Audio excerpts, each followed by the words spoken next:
আসসালামু আলাইকুম, welcome to my channel. সবাইকে স্বাগত জানাচ্ছি আমার টেস্টি কিচেনে।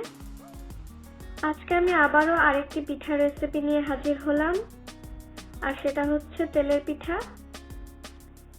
এই পিঠাটা অনেক সেন্সিটিভ একটি পিঠা, খুব যত্ন নিয়ে বানাতে হয় এই পিঠাটা। সেটাই আজকে আমরা দেখাবো খুব সহজে কিভাবে আপনি এই পিঠাটা বানাবেন। তাহলে চলুন দেখে নিই আমাদের কি কি লাগবে। এখানে আমি 1 কাপ চালের গুঁড়ি নিয়েছি, আমি কেনা চালের গুঁড়ি নিয়েছি। সেই সাথে নিয়েছি আধা কাপ ময়দা, সামান্য লবণ, 150 গ্রাম গুড়, আমি খেজুর গুড় নিয়েছি। সেই সাথে আমাদের লাগবে পরিমাণ মতো পানি।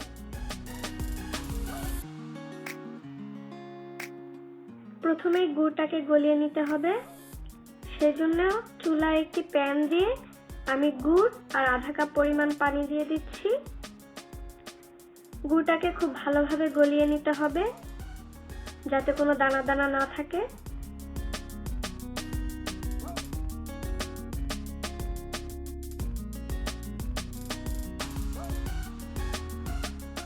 এখন আমি তেলের পিঠার ব্যাটারটা তৈরি করব। প্রথমেই চালের গুঁড়ির মধ্যে ময়দা আর লবণটা দিয়ে ভালোভাবে মিশিয়ে নিব।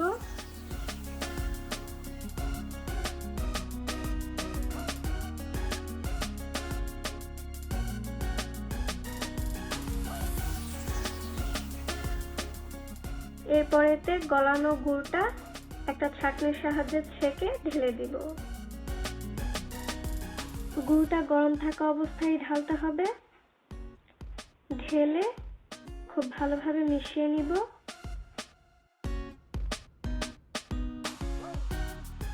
সেই সাথে পরিমাণ মতো কুসুম গরম পানি ঢেলে ব্যাটারটা তৈরি করে নিব। ব্যাটারটা একটু ঘনই থাকবে, আমরা যে কেক বানাই কিছুটা সেই রকম ঘনত্বের হবে। আমি আধা কাপ পানি দিয়ে গুড়টা গলিয়ে নিয়েছিলাম, এরপর আরও প্রায় 3/4 কাপের মতো পানি লেগেছে আমার। তবে এটা পুরোপুরি ডিপেন্ড করে চালের গুঁড়ির উপরে, তো আপনারা একটু সাবধানে পানি ঢালবেন যাতে ব্যাটারটা খুব বেশি পাতলা না হয়ে যায়। ব্যাটারটা একটু সময় নিয়ে খুব ভালোভাবে মিশাতে হবে যাতে এতে কোনো গুটি গুটি বা দানা দানা না থাকে এবং সবকিছু খুব ভালোভাবে মিশে যায়। ব্যাটারটা এইরকম কনসিস্টেন্সি হবে।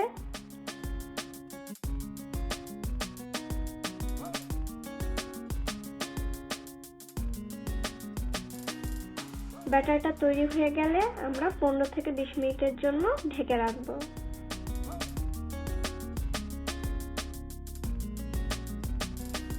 আমি একটি ছোট প্যানে বেশ খানিকটা তেল নিয়ে নিয়েছি। তেলে পিঠা ভাজতে অনেক তেলের প্রয়োজন হয়, আপনারা সেই অনুপাতে তেলটা দিবেন। তেলটাকে খুব ভালোভাবে গরম করে নিতে হবে। গরম হওয়ার পরে আমরা পিঠা ব্যাটারটা ঢালার আগে চুলা আঁচটা একদম লোতে দিয়ে দিব। এরপর ব্যাটারটা খুব ভালোভাবে নেড়ে একটা চামচ দিয়ে তেলের খুব কাছে নিয়ে ব্যাটারটা ঢেলে দিব। ঢেলে দিয়ে আমরা একটু অপেক্ষা করব। অনেক সময় দেখা যায় প্রথম 2-1টা পিঠা ঠিক মতো হতে চায় না, নিচে লেগে যায় বা ফোলে না। এতে চিন্তার কোনো কারণ নেই, ধৈর্য ধরে পিঠাগুলো বানাতে থাকেন, পরবর্তী পিঠাগুলো খুবই সুন্দর হবে।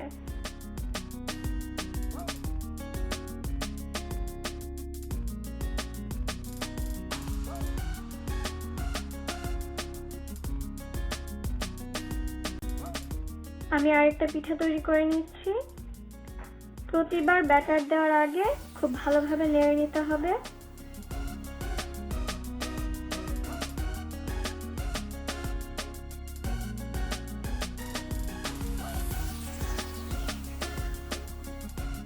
একই নিয়মে আমরা প্রতিটা পিঠা তৈরি করে নিব।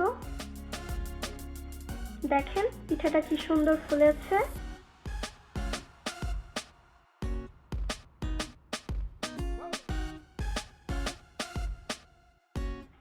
যখন পিঠার এক পাশ বাদামি কালার হয়ে যাবে তখন আমরা পিঠাটা উল্টে দিব।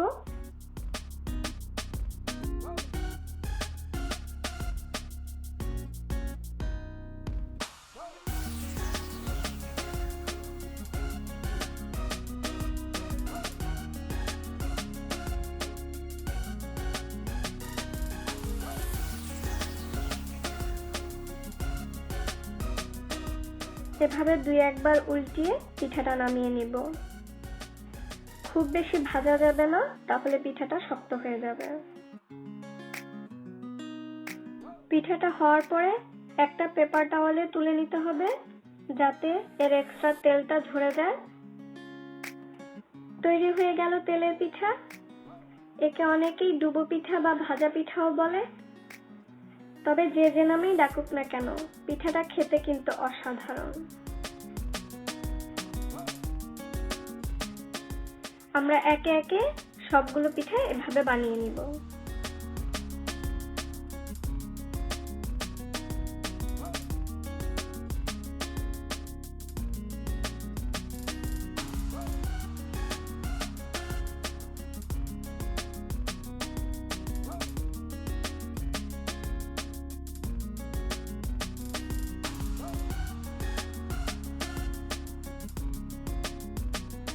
আপনারা বাসায় তৈরি করে দেখেন, আমার বিশ্বাস আপনারা নিরাশ হবেন না। আর একবার তৈরি করার পরে বারবার তৈরি করতে যাবেন। আর তৈরি করে অবশ্যই আমাকে জানাতে ভুলবেন না। এরকম সহজ আর ইয়ামি রেসিপি পেতে আমার চ্যানেলে সাবস্ক্রাইব করুন।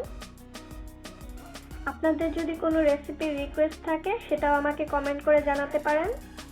আমি চেষ্টা করব খুবই সহজে সেটা তৈরি করে দেখাতে। সবাই সুস্থ থাকবেন, ভালো থাকবেন। আল্লাহ হাফেজ।